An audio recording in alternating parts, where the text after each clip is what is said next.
نحمده ونصلي ونسلم على رسوله الكريم وعلى آله وأصحابه أجمعين أما بعد. Alhamdulillah jemaah salat subuh dimulakan Allah. Kita lanjut ngaji kitab As-Sunnah wal Bid'ah. Kita buka majelis kita dengan kalimah Al-Fatihah dari guru-guru kita. Ila hadratin Nabi Mustafa Muhammad sallallahu alaihi wasallam wa azwajihi wa auladihi wa dzurriyyatihi jami'an lillahi jami'an wa nabiyyu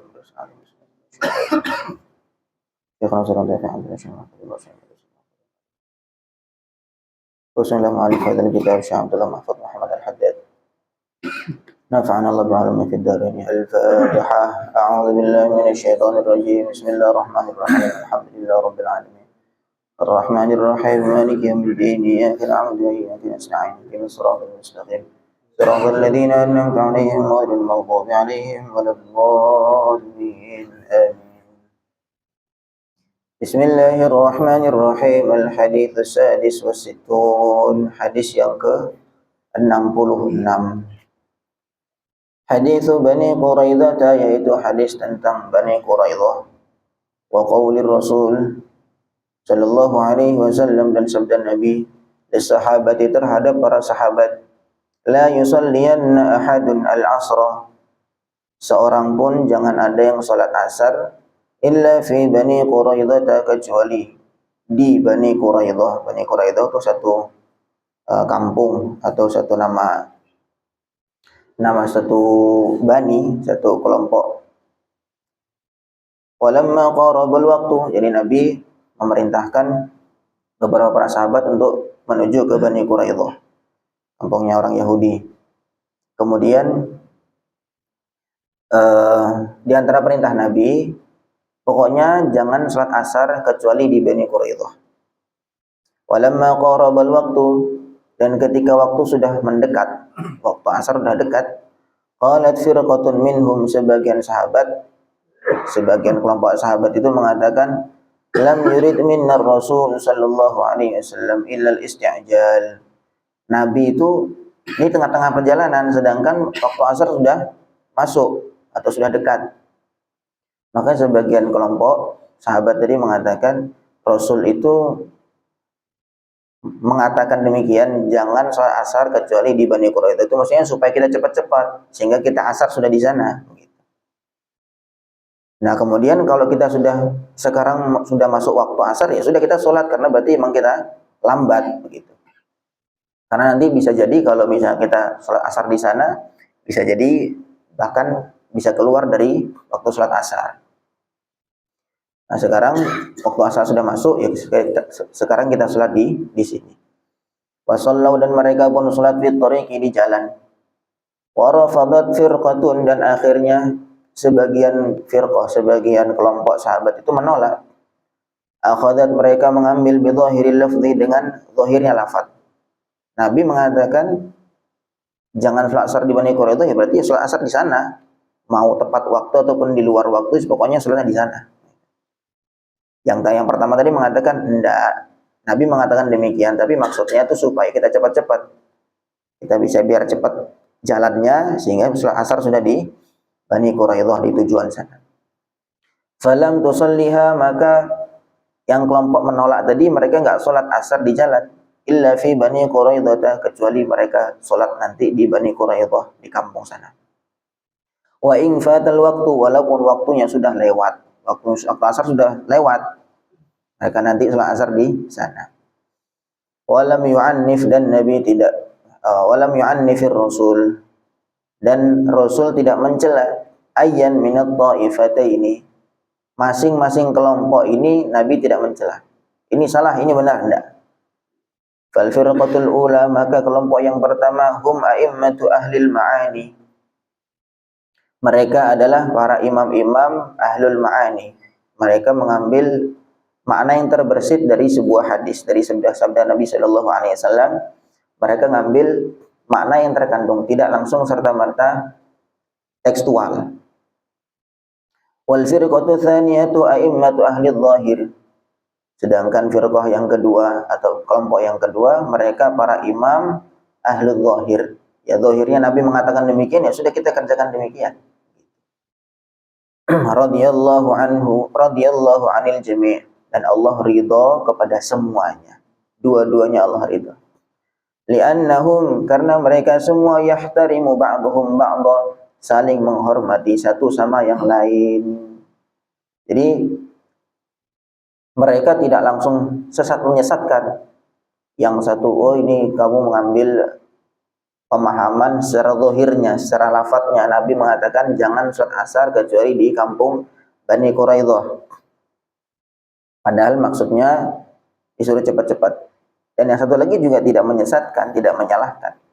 Wala yubaddi'una, dan mereka tidak membid'ahkan satu sama lain. Wal hadithu, hadis ini sahihun, adalah derajatnya sahih, wa syuhratuhu, dan saking masyhurnya, saking terkenalnya hadis ini, tughni an iradihi bilafdhihi, sudah cukup untuk diceritakan secara maknanya saja, tidak perlu secara keseluruhan hadisnya, secara keseluruhan teks hadisnya. Wa huwa, hadis ini fi sahihaini, berada di dalam sahih Muslim, Bukhari Muslim, wa ghairihima, dan selain keduanya. Wa rawahu Tabarani birijalin sahih, birijalis sahih, juga diriwayatkan Imam Tabarani dengan sanad, dengan para perawi yang sahih. Ghairi Abil Hudzail wa huwa thiqatun, kecuali Abil Hudzail, ada perawi namanya Abil Hudzail wa huwa thiqatun, tetapi dia masih terpercaya. Kama fi Majma'iz Zawaid, sebagaimana disebutkan dalam kitab Majma'uz Zawaid. Jadi ini hadis yang digunakan oleh para ulama tentang bagaimana menyatakan bahwa perbedaan itu adalah sebuah keniscayaan. Jadi tidak bisa dihindari. Lalu kemudian perbedaan di dalam agama itu apakah langsung membuat hitam putih, yang ini hitam, yang ini putih, ini salah dan ini benar? Tidak. Jadi perbedaan itu nanti ada di tahapan pokok, alias akidah, tentang keimanan. Nah, itu memang tidak boleh ada perbedaan. Bahwa Allah itu wujud, nah, itu nggak boleh ada perbedaan. Kalau ada yang mengatakan atau meyakini bahwa Allah tidak wujud, ya berarti itu salah. Itu hitam dan putih kalau itu. Tetapi kalau nanti perbedaannya itu tentang furu', bagian-bagian yang cabangan dalam agama, bukan pokok, bukan masalah akidah, maka itu tidak masalah selama masih dalam koridor syariat. Nah, contohnya ini tadi. Contohnya hadis yang diceritakan dari Nabi Shallallahu Alaihi Wasallam mengirim beberapa para sahabat untuk menuju ke Yahudi Bani Quraidah. Nah, kemudian di antara pesan Nabi, pokoknya kalian rombongan ini saya pesankan jangan sholat asar kecuali di Bani Quraidah. Jalanlah mereka. Di tengah-tengah perjalanan waktu asar masuk, bingung akhirnya. Oh, gimana nih? Sebagian tadi Nabi menyampaikan jangan asar di Bani Quraidah. Sebagian mengatakan enggak, maksudnya Nabi itu bukan begitu. Maksudnya kita suruh cepat-cepat biar kita bisa asar di sana. Tapi kan ternyata kita lambat. Ya karena sudah asar sudah masuk, kita sholat aja di sini. Sebagian mengatakan enggak, pokoknya Nabi mengatakan asar di sana, ya asar di sana. Nah, kan akhirnya beda pemahaman dengan dari satu teks hadis yang sama muncul dua perbedaan. Akhirnya sebagian sholat di tengah jalan, sebagian lagi nggak mau sholat kecuali di kampung Bani Quraidah. Ya kan berbeda kan? Memahami teks hadis yang satu yang sama. Akhirnya mereka ketika pulang laporan sama Nabi, ya Rasul, ini begini bagaimana? Akhirnya Nabi mengatakan, ya dua-duanya benar, nggak ada yang salah. Yang satu a'immatu ahlil ma'ani, yang satu a'immatu ahli dhahir. Yang satu yang mengambil dari makna makna yang terkandung dari pesan aku yang sampaikan. Kemudian yang sudah lagi mengambil lafaz zahirnya dari aku sampaikan. Dua-duanya benar. Maka nanti kita maksudnya melihat perbedaannya. Jadi kita di sini tuh bukan mau salah-salahan, bukan mau salah benar.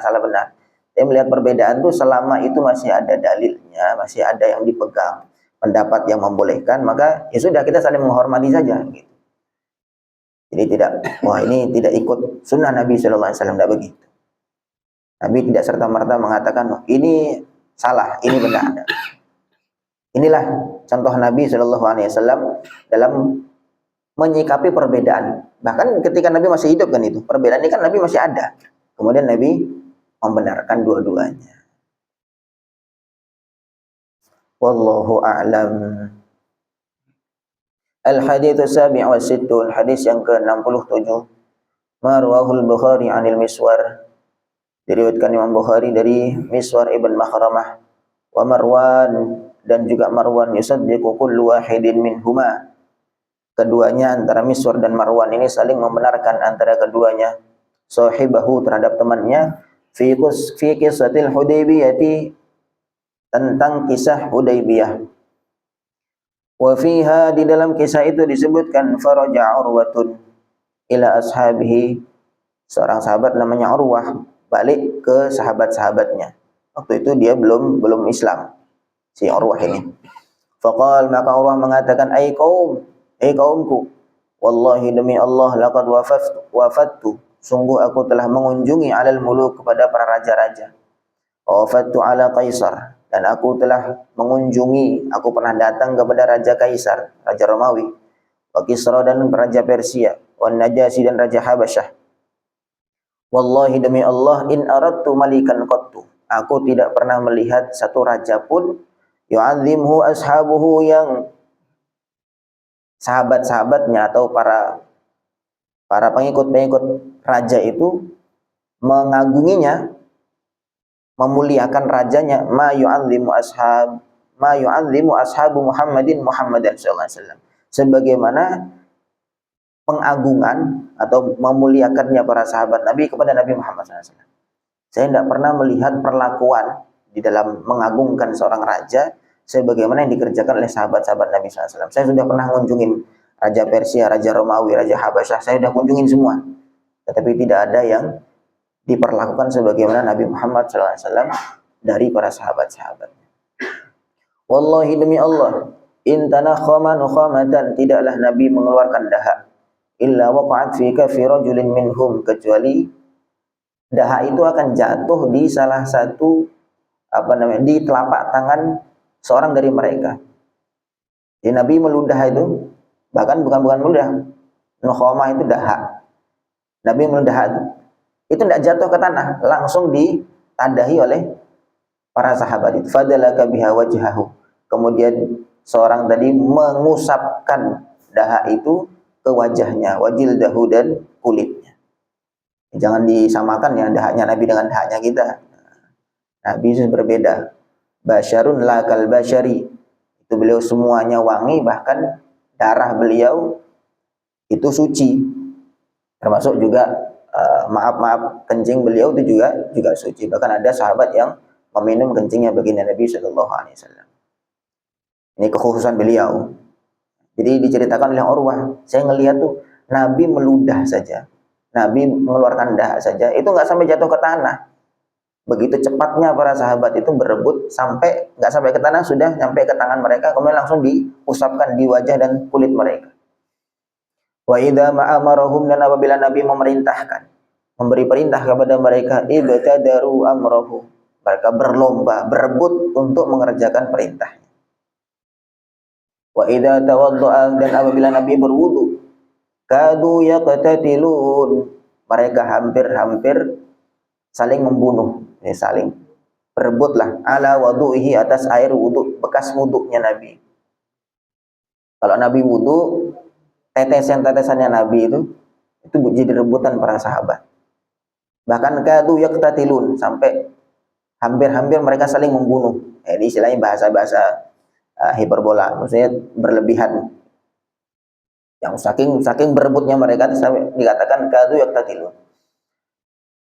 Wa hadza 'ashiru haditsin, ini hadis yang ke-10 min ahadits tabarruk, dari hadis-hadis tabarruk. Yang hadis-hadis sebelumnya kemarin sudah sempat kita bahas tentang bagaimana para sahabat, baik yang laki-laki maupun perempuan, mereka ngambil barokah dari fisiknya, dari badannya baginda Nabi Shallallahu Alaihi Wasallam, atau hal-hal yang bersentuhan dengan badannya baginda Nabi Shallallahu Alaihi Wasallam.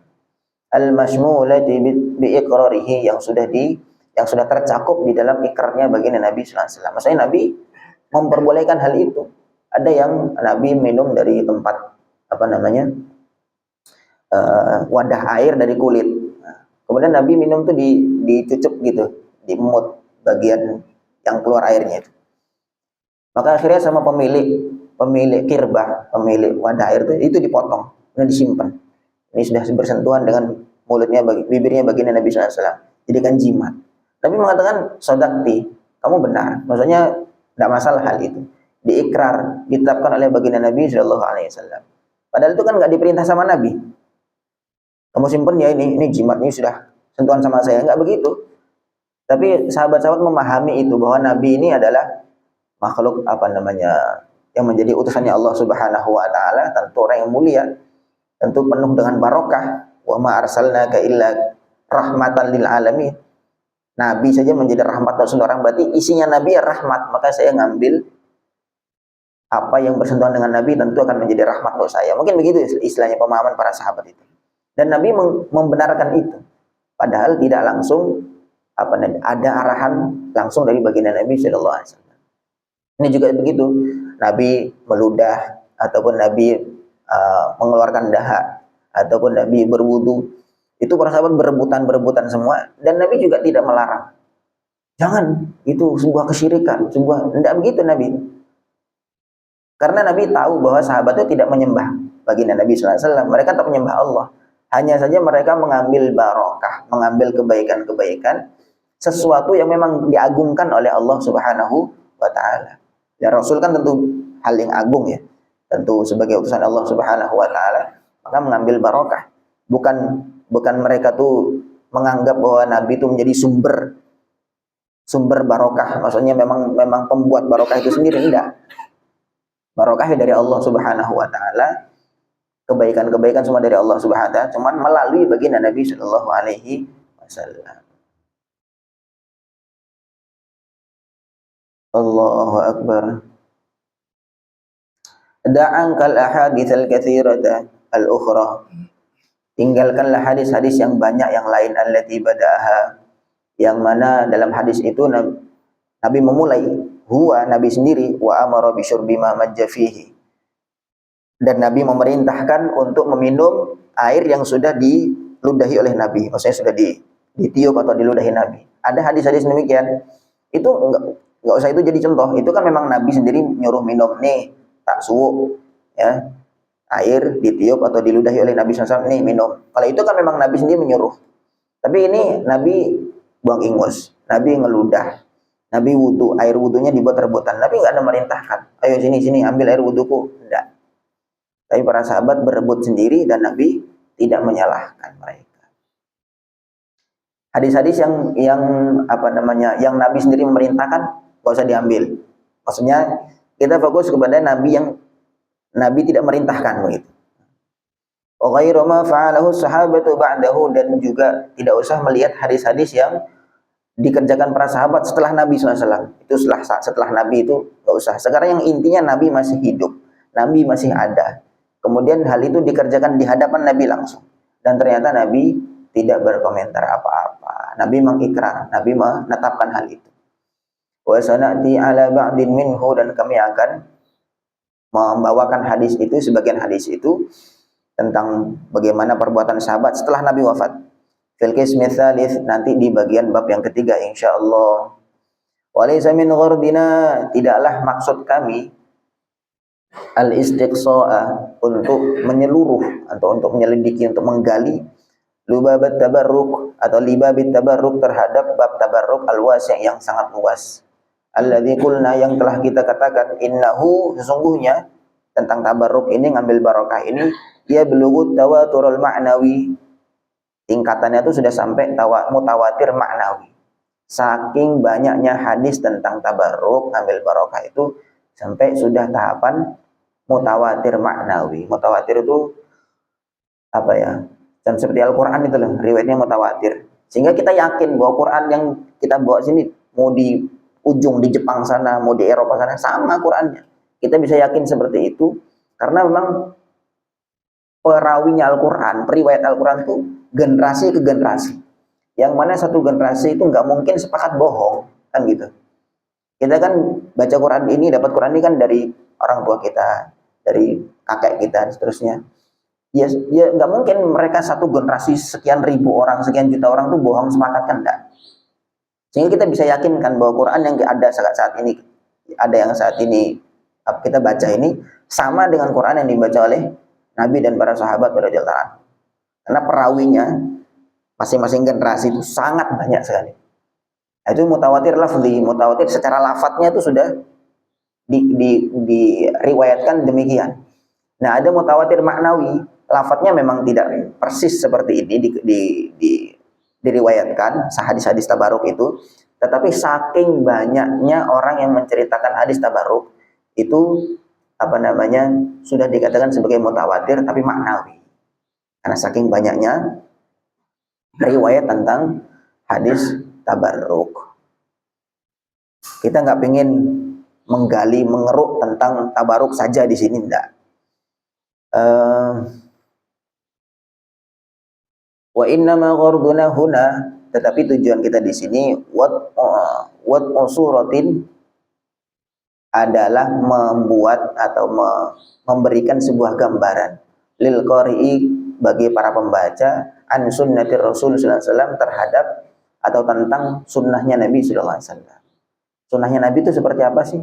Bukan sunnahnya Nabi itu bukan hanya yang beliau kerjakan saja, yang beliau perintahkan saja, enggak. Tetapi sunnahnya Nabi itu bagaimana di dalam beliau bersikap menyikapi hal-hal baru. Wa tariqatihi, dan tariqahnya Nabi, caranya Nabi, wa adatihi, dan kebiasaan beliau fi qabuli wa iqrari ma yuwafiqu syari'atahu, dalam menerima apa-apa yang sesuai dengan syariatnya baginda Nabi sallallahu alaihi wasallam. Selama masih dalam koridor syariat, ternyata Nabi itu enggak selalu menolak kok. Kadang Nabi juga menerima. Wa anna dzalika hiya sunnatuhu, dan itulah sunnahnya Nabi itu begitu. Sunnahnya Nabi itu ya hal-hal yang masih sesuai syariat yang Nabi terima, walaupun Nabi sendiri tidak mengerjakan. Berarti kan berbeda dengan Nabi kan begitu. Berbeda dengan perbuatan Nabi. Sebagaimana sahabat itu ngambil barokah dari Nabi, kan Nabi nggak begitu. Nabi tidak mengusapkan ludah beliau ke ke kulit beliau sendiri, enggak juga. Berarti kan secara perbuatan tidak sama dengan Nabi. Tetapi Nabi menerima hal itu. Nah, itulah sunnahnya Nabi begitu. Sunnahnya Nabi menerima apa-apa yang masih dalam koridor syariat. Itulah sunnahnya Nabi al-ma'niyah, yang dimaksud fi haditsil Irbad ibn Sariyah. Ada hadis yang masyhur diriwayatkan oleh Al-Irbad ibn Sariyah, wa ma yaduru haulahu, dan hadis-hadis yang berputar di sekitar hadis itu. Hadis Irbad ibn Sariyah tentang berpeganglah dengan sunnahku, gitu. Nanti fa innahu man ya'ish ba'di fasayarah ikhtilafan katsira. Nanti yang hidup selepas aku, kata Nabi, akan melihat banyak sekali ikhtilaf, banyak sekali perbedaan, gitu. Maka alaikum bisunnati wa sunnatil khulafa'ir rasyidin al-mahdiyyin. Maka kalau dalam perbedaan itu, peganglah sunnahku, kata Nabi, wa sunnatil khulafa'ir rasyidin al-mahdiyyin, dan sunnahnya para khulafa ar-rasyidin.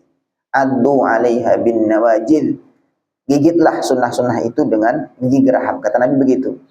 Nah, maksudnya sunnah itu apa sih? Nah, sekarang kita akhirnya berbeda pendapat juga tentang definisi sunnah dalam hadis ini. Nah, maka di sini dijelaskan oleh Syekh Abdullah Mahfud bahwa maksudnya sunnah Nabi itu tidak hanya apa yang dikerjakan beliau atau apa yang disabdakan beliau, tetapi sikap beliau juga, ini juga merupakan sunnah kita, sunnahnya beliau untuk kita pegang, kita contoh.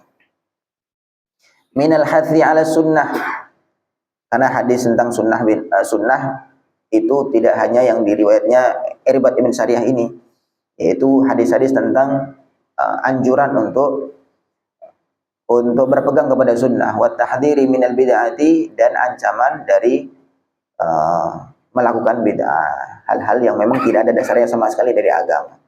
Wa qad aradna aidan, dan sungguh kami penulis juga menghendaki ar-radda, untuk bantahan, alama yuhawilhul mani'un, terhadap apa-apa yang ditolak oleh beberapa orang, minat tawassul, berupa tawassul, min taqlili sya'ni tabarruk, mereka juga berusaha untuk meremehkan tabarruk ini. Tabarruk ini diremehkan. Itu enggak usah, pokoknya walaupun memang terjadi di kalangan para sahabat itu kan tidak langsung ada dari Nabi sallallahu alaihi wasallam perintahnya ataupun contohnya. Intinya mereka meremehkan lah. Wa annahu dan sungguhnya tabarruk in waqa'a, walaupun terjadi, falam yakun qasdan minas sahabah. Tetapi tabarruk itu bukan kesengajaan dari para sahabat, wala minar rasul, tidak juga dari perintah Rasul sallallahu alaihi wasallam. Intinya mereka meremehkan, oh tabarruk tidak ada begitu. Fa fi hadhihi al-'ashratil ahadits, maka di dalam hadis 10 hadis ini tentu digabung dengan hadis yang sebelum kita pernah kita baca, ma yakfi, sudah cukup, sesuatu sudah ada kecukupan lirraddi, untuk menolak, untuk membantah alaihim kepada mereka yang membantah bahwa tabarruk itu tidak boleh atau tabarruk itu bid'ah. Buktinya para sahabat sendiri mengerjakan hal itu dan tidak dilarang oleh baginda Nabi sallallahu alaihi wasallam. Wa iljamihim, dan untuk menghalangi mereka, wa idhari annahum yuriduna yudfi'u nurallah, dan menunjukkan bahwa mereka ini memang ingin untuk memadamkan nurnya Allah, bi afwahihim, dengan mulut-mulut mereka, dengan ucapan-ucapan mereka. Wallahu mutimmu nurihi, sedangkan Allah sendiri menyempurnakan nurnya Allah. Wa yuhsinu, dan wa yahsunu, dan baik juga an nudhifa ila hadhil asyrah, kita tambahkan lagi hadis yang 10 ini tentang tabarruk. Hadis Jabirin al-ati, ada hadisnya Sayyidina Jabir yang akan kita baca nanti insyaallah. Jadi Masya Allah, tentang tabarruk yang kebanyakan atau beberapa orang, beberapa kelompok menganggap bahwa itu sebuah hal yang di luar syariat, jadi tidak benar. Buktinya paling sedikit sudah kita baca ada 10 hadis tentang ambil barokah atau tabarruk ini. Wallahu a'lam. Jadi paham insyaallah ya? Nah, atau tambah bingung? Enggak ya? Insyaallah tidak. Karena yang intinya sama, udah sekian puluh hadis ini intinya sama. Masih menggambarkan, menceritakan bagaimana sikapnya Nabi tentang hal-hal yang baru. Hanya ceritanya saja berbeda-beda. Yang menjadi patokan kita adalah bahwa perbedaan itu di dalam furu', di dalam cabangan-cabangan agama, asal tidak pokok ya. Pokok itu tentang rukun Islam. Begitu itu yang pokok-pokok itu nggak boleh ada perbedaan. Misalkan malaikat ada, itu kalau misalkan ada yang meyakini malaikat nggak ada, itu lain itu. Nah, itu sudah hitam putih itu. Itu sudah hitam putih. Nah, tapi kalau masalah furu' yang satu ini diarahkan oleh Nabi, yang ini tidak, itu masih ada toleransi. Sehingga kalau misalkan kita mengetahui hal ini, bahwa perbedaan itu memang sudah ada bahkan sejak zaman Nabi SAW masih hidup, sehingga kita melihat perbedaan itu bukan merupakan sesuatu yang akan memecah belah umat. Kita terus bersatu di dalam perbedaan, gitu. Nah, kita sama adanya perbedaan itu ya justru untuk bersatu kan gitu. Kita laki-laki dengan perempuan berbeda, terus kita kumpul dalam satu keluarga. Nah, kita mulai dari nikah sampai tua tuh apa jadi sama kan? Enggak. Ya laki-laki tetap laki-laki, perempuan tetap perempuan, tetap dengan masing-masing pemikirannya kan gitu, laki-laki dan perempuan sama. Tetapi masih dalam satu keluarga. Nah, gitu umat juga demikian, dengan pemikiran yang berbeda-beda kita tetap satu. Nah, yang repot tuh jadi pokoknya umat tuh harus satu fikir, satu gerak, satu amalnya sama. Oh, ini nggak bisa. Karena memang kemauan orang itu berbeda-beda. Di dalam amal saya kepengen yang begini, dalam amal sama yang pengen begitu. Masing-masing harapannya tuh ingin untuk ikut Nabi, kan gitu. Nabi merintahkan jangan salat asar kecuali di Bani Quraidah. Masing-masing pengen ikut arahan Nabi, begitu. Yang satu ini mengarahan Nabi supaya kita cepat jalannya. Tapi karena kita sudah lambat, ya sudah, berarti kita tidak mengikuti arahan Nabi. Nah, tapi waktu sholat sekarang sudah masuk, ya sudah sholat sekarang di sini. Nah, itu mengatakan enggak, kita harus ikut arahan Nabi. Karena lafadznya begitu. Nah, Nabi memerintahkan untuk asar di sana, kita asar di sana. Walaupun waktu sudah lewat. Masing-masing kan motivasinya sama. Ikut arahan baginda Nabi Shallallahu Alaihi Wasallam. Tetapi cara prakteknya itu berbeda. Nah, nanti kalau hasil akhirnya kita lihat apakah masih dalam koridor syariat. Kalau misalkan masih di dalam itu, nggak usah kita salahkan. Tapi kalau sudah keluar dari dalil yang baik zahir atau batinnya dalil, maka itu berarti sudah keliru, perlu diluruskan kembali. Maka ini ya PR-nya atau tugasnya para ulama yang mengerti tentang dalil atau kesimpulan yang dia ambil dari dalil-dalil yang ada. Wallahu a'lam. Semoga bisa difahami, mudah-mudahan bisa kita amalkan. Subhanallah bihamdihi, subhanakallahumma bihamdika, asyhadu an la ilaha illa anta, astaghfiruka wa atubu ilaik. Assalamualaikum warahmatullahi wabarakatuh.